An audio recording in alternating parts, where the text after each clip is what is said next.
Okay, understand algebra in 10 minutes. So that's the title of this video. Now, full disclosure, I'm not saying that you're going to completely master and learn and know this course in 10 minutes. That's obviously a ridiculous concept. But you will have a very good feel for what algebra is about. So this video is designed for those of you that are either going to be taking the course or curious about the course, or maybe even currently taking it and just kind of want to review big picture, the things that you should be learning. And there are some main ideas in the course of algebra. So to kick this off, let's kind of just talk very briefly where you would actually take this course.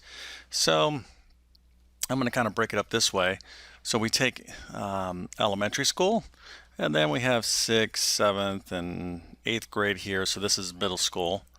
And then here we have high school. And so in 9th grade, typically you're going to take Algebra 1 in 9th grade in high school. So this is kind of the purpose of, or the target, if you will, of this video is talking about Algebra 1. The topic of algebra is actually huge in advanced mathematics, but that's not what we're talking about here. We're talking about what most students will be learning early on in high school. Now, you may not have realized this. You kind of start learning algebra concepts on as early as elementary school. So what's going on with most curriculums is that they're kind of ramping up slowly over your elementary school years, 5th grade, 3rd grade, 4th grade, etc. Introducing maybe a little bit of concepts. You may not know that it's actually algebra, but in fact it is. And then in middle school, you really start learning more and more algebra concepts, 6th grade, 7th grade. And then most 8th graders are going to take what they call like a pre-algebra class, okay, even if they don't call it. So algebra is kind of this continuum of what's going on. So let me give you a quick rundown here of elementary school. Let's review this here, because in middle school you're kind of already learning algebra. It just may not be a full dedicated course. But in elementary school, remember, what are you focused on here? What did you learn, or what are you learning? Typically you're learning things like arithmetic. That is the main focus of elementary school. 3 times 7, 1/5 plus 2 sevenths. How to handle problems like this: division, 3 divided into 17, etc. So in your elementary school years, you're really learning a lot of arithmetic. Now you might say, well, that's arithmetic, I want to know about algebra. But the two are actually interlinked. So just you kind of follow me here in a second. So you spend a lot of time and effort learning about numbers and number operations, which is very important. In middle school, we start kind of branching off and doing this kind of transition into kind of a full-blown algebra course. So I'm going to kind of outline what all that's about here in a second. So let's get right to it. And I kind of broke it up in 4 main areas. This is the way I'm going to break it up. Other people can break it up in various ways. You could break it up like the chapters of a course. That's too kind of narrow for the purpose of this video. I just want to give you kind of a big picture view of algebra, okay, so you kind of understand the essence of it.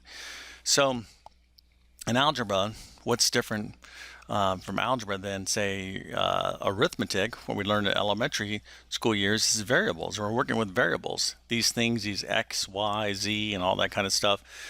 So we're really getting heavy duty into the use of variables in algebra, okay? I'll talk about more about each of these in a second. The next is expressions. Now expressions, this can mean a lot of different things, okay? This right here, this 3y plus z, is something we would refer to as an expression. But in algebra, we also deal with a lot of things like equations. Equations, in fact, are a huge part of algebra. Again, I'm going to get more into this in a second. And then we have these things like inequalities as well. So these are examples of the type of expressions that you're going to be studying in algebra. Now, another thing that you really get into in algebra is graphs. Kind of in middle school and elementary school, you learn kind of how to interpret graphs, but not so much the uh, procedures to actually graph something. So we kind of really start this heavily in Algebra 1. Again, in your middle school years and maybe previous years, you've done a little bit of this, a little bit of that. But in Algebra 1, we really start focusing on graphs, because the graphical interpretation of a algebraic expression is very important. We need to be we need to be able to start to read the graphs, interpret the graphs, etc. So graphs in mathematics in general, and I would say from algebra 1 and beyond, anything more advanced is integral. So it's a huge part of what you're going to be learning in algebra. And then rules. Okay, I break this up in my video. This could be known as properties, rules, etc. Well, there's a ton of little rules that you have to learn. This is an example of one. Again, I'll get into this. Okay, so variables, expressions, graphs, and rules. In my view, this is kind of a good overall view of what you're going to be seeing in algebra. Okay, so let's get right to it. So variables. All right, so what is a variable? If you don't know what a variable is, it's simply a letter or a symbol that represents a number. That's it. So if I say x plus y equals 7, well, x represents a number and y represents another number. That's it. So, and by the way, because the symbols are different, x and y, meaning that this number is different than this number. So if I asked you what number plus another number, a different number, would be equal to 7, when we add them up, it would be 7. You would be like, well, easy. That could be like 1 plus 6, or maybe 4 plus 3, or maybe 2 plus 5, and you'd be correct. So x, okay, we could say, this could represent any one of these numbers, and y could represent any one of these numbers. These variables are nothing more than placeholders, okay? So if you think back to your elementary school years, you might have seen a problem like this. This is something maybe you would do like in, say, second grade. They'd have like a little box, and then it would be like plus 2 equals 3. Okay, so this may be in first grade, right? So your students looking at this, okay, what should I put in the box in order for this to be true? Okay, they would be like, oh, they're thinking about it. Oh, okay, I put a 1 in there. Well, the box represents a number. In fact, it is a variable. Okay, so variables are a huge part, it's all part of the language of algebra. It is the language of algebra. It's what we're going to start really getting into in more advanced math. So you learn rules with the variables. For example, in arithmetic, in your elementary years, you might say multiplication, like, oh, 3 times 2, that's equal to 6. Or you might write it this way, 3 times 2, that's equal to 6, or 3 times 2, that's equal to 6. But when we use variables, we don't use these particular this format here. Okay, so if I have one number and another number, and I want to say that I want to multiply them together, I simply write the variables, one variable and another variable. I simply write the variables next to one another. That means multiplication. So part of when you learn algebra and about variables, this is kind of some of the general formatting rules of working with variables. Okay, so variables. Now, one of the things I really want to make clear is everything you learn back when you're in elementary school, okay, all your arithmetic, you're going to follow those same rules. So you follow the same rules of arithmetic with algebra, because we're using variables. Okay, so variables are nothing but more than numbers, but the rules to deal with number operations you learn back in arithmetic. Okay, those still carry forward. So when you're manipulating or you're working with these variables, you have to think back. Okay, this means addition, This means, multiplication, and you still have to use the same order of operations. Okay, so that's variables. Let's get into the next big topic here, and that is expressions. Again, the purpose of this video is just to familiarize you with a lot of what you're going to see in algebra and kind of maybe demystify it where it's not so intimidating. Okay, it's a lot you have to learn, but but if you break it up in little chunks, it does make sense. And again, the purpose of this video is to kind of paint a bigger picture for what you would see in this course. All right, so expressions. Well, I would say by far the number one type of expression that you're going to be studying in algebra are equations. Okay, statements with this little equal sign. And these are various examples of some of the type of equations that you would see. This guy over here, this happens to be an inequality. We'll talk about this in a second. Okay, so equations, let's kind of go down here and just talk about what an equation means. Okay, so I have here 2x equals 8. All right, so this is a basic equation. An equation is, they almost kind of think of it as a question. It's saying, hey, 2x, remember in algebra talk, this means 2 times a number, some number x. Okay, so 2 times some number x is equal to 8. So if I asked you just right off the bat, hey, 2 times, what is 2 times what number is 8? Well, you would be like, oh, that number is 4. Okay, well, here the idea is to solve these equations is to find the value of this variable or variables such that it makes this statement true. Okay, so if I substituted a 4 for this x, I would get 2 times 4 is 8, and 8 equals 8 is true. Okay, so the number that we plug in or substitute for the variable is what we call the solution. So we're always looking for solutions in algebra. It's the number or numbers, depending on how many variables you plug in, such that when we replace the variable with the actual number, it balances out the left and right hand side. The left and right hand side of the equation is in fact true. Okay, in other words, they're the same value. And that's the whole idea of an equation. So it's kind of like a riddle or a challenge. Hey, find that number that makes this true. So let's take a look at this guy here real quick. Okay, so 2 times what number plus 1 is equal to 7? Just think about that for a moment. What is that number? Okay, what's this number here?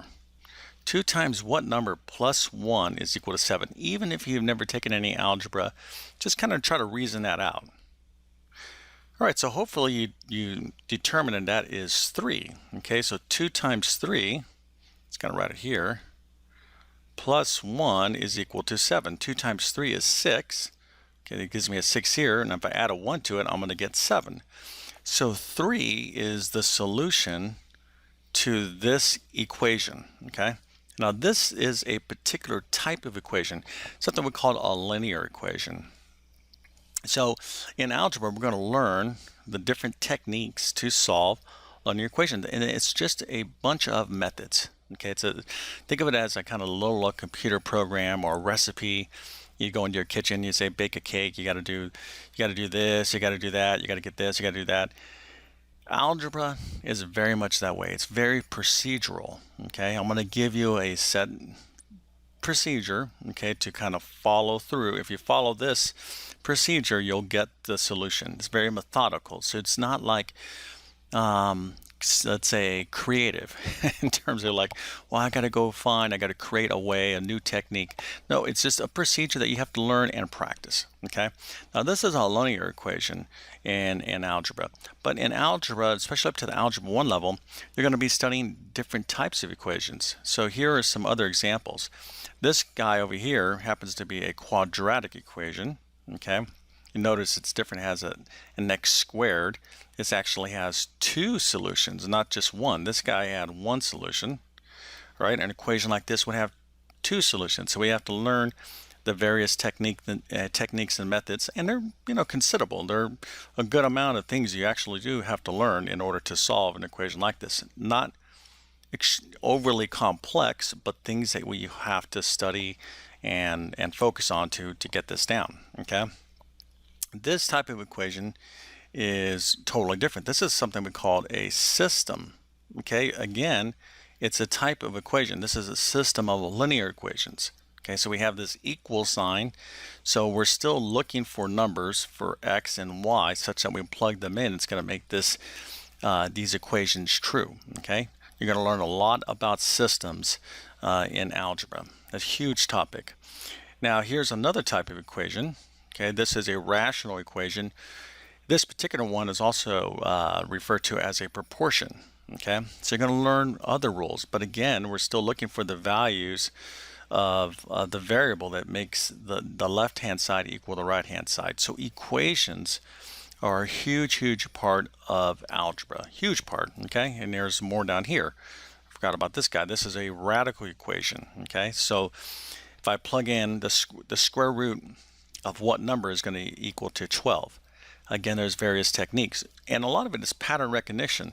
When I see this type of equation, I'm going to use this method. Okay, I use this procedure. When I see this type of equation, I'm going to use this procedure. When I see this type of equation, which is called a system, you're going to use this, etc. Okay. Now, as you become more advanced as a student, you'll learn more and more about the characteristics of these equations. You're going to learn more about what they mean, their properties. You'll go more in depth. But as a math teacher myself, my first goal, and probably most teachers' goals, is to get you to master the actual practical procedures to solve these equations. Okay, that's a huge part of it. Okay, as you study math, like I said, you'll learn more about them, and trust me, that's a big topic you can get into very detailed, and you will as you continue to study math, algebra 2, pre-calculus. You'll get into much more detail about what these equations mean. Okay, for example, this guy over here, it happens to be also a polynomial, and there's different things you want to know about polynomials. That's a huge topic in algebra. But again, this particular video is focused more for the algebra 1 level. Now, let's talk about this guy real quick. This is an inequality. Okay, so an inequality is those signs right here, like less than or equal to, greater than or equal to, etc. I'm giving an easy example. If I have x is less than 7, okay, what would be a solution? Okay, what number can I substitute for x that would make this true? So let me ask you, what number is less than 7? Well, you probably said 6. Okay, 6 is less than 7. That's true. Okay, and that would be correct. Okay, but that's not the only number. Okay, so is 5. 5 is less than 7. 4 is less than 7. There's actually infinite amount of numbers that are less than 7. So inequalities are another topic that we study in algebra. They're similar to equations in that we use a lot of the same kind of procedures to solve them, but they're different in terms of their equations. But this is something that you're definitely going to be learning in algebra. And again, you probably have already seen some of this for sure in your elementary years and middle school, etc. But in algebra 1, you're really going to get into the procedures to solve full-on inequalities. Okay, and there's different type of inequalities, linear inequalities, compound inequalities, etc. But this is a little subtopic that's within algebra. Okay, let's move on to graphs. Okay, so graphs, another big, huge area of algebra. Okay, as I was telling you, back in your elementary school days and middle school days, we did a lot. You probably did a lot of interpretation of graphs, like bar graphs or pie graphs, just looking at them and kind of getting a visual perception of what they are. But in Algebra 1, we really want to start taking various equations, okay, maybe something like this, and looking at its graphical representation. Okay, so here I have an equation. Sometimes equations, okay, we can also think of these guys as what we call functions. All right, and I didn't put this down as one of the main areas of Algebra 1, but it is a huge area. A function is nothing more than an equation, okay, something like this, but instead of having this y here, we put this little symbol, f of x. It means the same thing, okay? So this is a linear equation, and this is a linear function. Now, functions have their own kind of concepts involved. Okay, very, very important in terms of algebra, but we kind of treat them similarly when we're talking about graphs. Okay, so again, I'm not trying to teach you every single thing that you're going to see in Algebra 1, just trying to give you the bigger picture. So let's talk about graphs real quick. So in graphs, you kind of wrote different things up here. You're going to learn about the slope and the XY plane, and different formats of lines, etc. So I'm just going to just very quickly lay out some things here. What I'm drawing here, sketching out, is a basic XY coordinate plane. Most of you probably have already seen it. If you haven't, all it is basically like a mapping system, a coordinate system. Okay, and we put little points down on this plot, this chart, and the whole idea here is we have a system to plot points and graphs. Okay, so the way it works is we have an x-axis and a y-axis, and it's a grid system. So like this point here, I'm going to go in and give you the location of that point, and then I'll explain to you what it is. Okay, first I'm going to count on the x-axis: 1, 2, 3, 4, 5. So that's 5 on the x-axis, and it's 1, 2, 3 on the y-axis. Okay, so to describe this point, we always put the x number first and the y number second. That's something we call an ordered pair. It's going to be a pair of numbers in a particular order. So this point is located at 5, 3. It's no more difficult than that. Okay, now here we have various quadrants. This is the positive side. This is the negative side down here, negative this direction. Again, I'm not going to try to teach you all of this, but just to kind of indicate for you, those of you who've never taken algebra, that it's not that difficult. It's a basic, just kind of coordinate system, all right? An address system, if you will, for points. Now, I can have this point, and if I had another point, let's put a point down here. If I had 2 points and I connected those 2 points here, I would have a line. Okay, so the way we graph lines is to basically determine 2 points that are on that line. Okay, and this is one main technique. 2 points that are on that line, and then we just draw a line through it. So being able to graph lines is a huge part of algebra. Now, you're not only going to be graphing lines, you're going to be doing other shapes as well. Okay, so you're going to be doing things like U-shaped type of graphs. Those are called parabolas. So a big part of what you're going to be doing is lines, but you're going to also be introduced to other different types of shapes. Again, not as difficult as you think, but it's all done on this kind of XY coordinate plane. Okay, now you're also going to be asked to find the equation of a line. So for example, hey, I have a line that goes through these 2 points. Give me the equation of that line. Okay, so for example, this line here, I could actually plot like I have this blue line here. Okay, I give you the equation, you give me the line. But a big part of algebra is I'm going to give you the line and I want the equation back. So you're going to have to go in both directions. Okay, so that's a good chunk of what you're going to be doing in algebra, and it's a necessary kind of study, because in more advanced mathematics you're going to see how graphs are going to be key. You're going to be doing lots and lots of graphs. For those of you out there that are going to be going to say pre-calculus, you're going to be doing trigonometry, huge amounts of graphs, or you're doing things like conic sections. If you've done that, you can appreciate what I'm saying. You're going to be learning how to do tons and tons of graphs, but this is where your first kind of real introduction to learning how to graph, learning this XY plane, etc., happens in Algebra 1. Okay, let's move down to our last thing, and that's what I'm going to call rules. We can call this rules, procedures, properties, etc., but there's a lot of things we just need to kind of know through good old-fashioned rote memory. If you don't know what rote memory is, that's simply just kind of flashcard memory. Like, if you remember how you learned your times tables, you just kind of had to learn them. You had to go through the flashcards until you finally got them down. Same type of thing in algebra. There's a lot of rules that you're simply just going to have to learn them. Okay, so get yourself some flashcards, etc. Here's one type of rule. Okay, this has to deal with powers and properties. Now, I can teach this to you in a way where you'd be like, well, I don't need the rule because I conceptually kind of understand what's going on. and that's fine as well. But most students will be given a rule, something like this: a to the m times a to the n is equal to a to the m plus n. So this is a particular rule that you're going to have to learn. So in algebra, we're given these rules, okay, then we're given various examples of how to apply the rules, okay. And I would say there's a pretty good amount of that in Algebra 1. Again, not overly difficult. Even this particular rule here has to do with the multiplication of powers. I'm not going to get into all of it, but it's not that difficult, okay? It's just a lot of rules that you have to learn. So I think that's part of what a lot of students struggle with in algebra.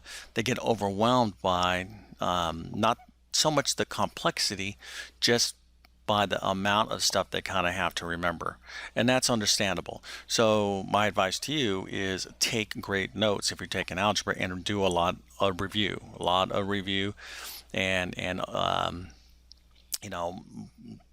understand those more basic level problems, because the more challenging problems are going to if you're are going to challenge you. You're going to get frustrated if you're like, oh, I don't get this. Well, if you didn't get the more basic problems first, then you're never going to be able to do the more advanced problems, and you're going to have to do the advanced problems to pass your course. So it just makes sense, right? So lots of rules and lots of properties when we're talking about solving equations, procedures, and things like that. But nothing that you can't get through. Really, it's about your study habits. This is a huge indicator. Again, I'm kind of hitting this for you students out there. If you're struggling with algebra, I can almost guarantee you that your study habits aren't where they need to be. In other words, you're not writing neat, okay? You're not taking good notes. You're not showing all your steps. You need to try to model your work like your teacher is doing, okay? That will help you tremendously. And over here, here's another kind of example. If I give you the square root of 8, we have to understand what this means, okay? And there's rules and things how we simplify expressions like this. This is not an actual rule, but there is procedures involved, okay? Rules, properties, procedures, a lot of that in Algebra 1 and in mathematics in general. But I can tell you right now, Algebra 1, okay, or algebra in general, up to say the beginning of your high school years, is really not much more than this right here paints a good global sense of what's going on. There is a lot of little things in there that I didn't put. Of course, I can't do all that, and by the way, I know this video went over 10 minutes, but if you understand what I was trying to say here, you got a really good feel for what is expected of someone learning Algebra 1, okay? Kind of like the end results, okay? Being able to handle expressions and with variables, understanding what they are, solving various types of equations and inequalities, being able to graph things, okay? Being able to find the equations of graphs, and being able to recall lots of rules, procedures, and properties. Just as you see something, a lot of it's like pattern recognition too. Hey, I see this, I needed this particular rule. Again, a lot of teachers don't want you just to operate on rote memory. They want you to understand, fully comprehend what that rule means. Well, I won't say this much. As long as you could do the problem and solve it, even if you're not sure exactly what you understand what you're doing, but you're able to solve the problem, to me that's it's a good level of success for Algebra 1. As you progress in math, you get more and more into these things, and you'll understand deeper. Okay? All right. Well, listen. Thanks so much for making it to the end of this video. If in fact you did it. Survive it. And I say that kind of lightly, but hopefully you got something out of it. Okay, so understanding algebra in 10 minutes. Have a great new year. By the way, I'm making this in 2018, and whether you're watching this in 2018 or beyond, thanks for watching, and please subscribe to my channel. I like doing a lot of these math videos, and I'm also going to leave a link to my learning website, tabletclass.com, in the description of this video. Have a great day.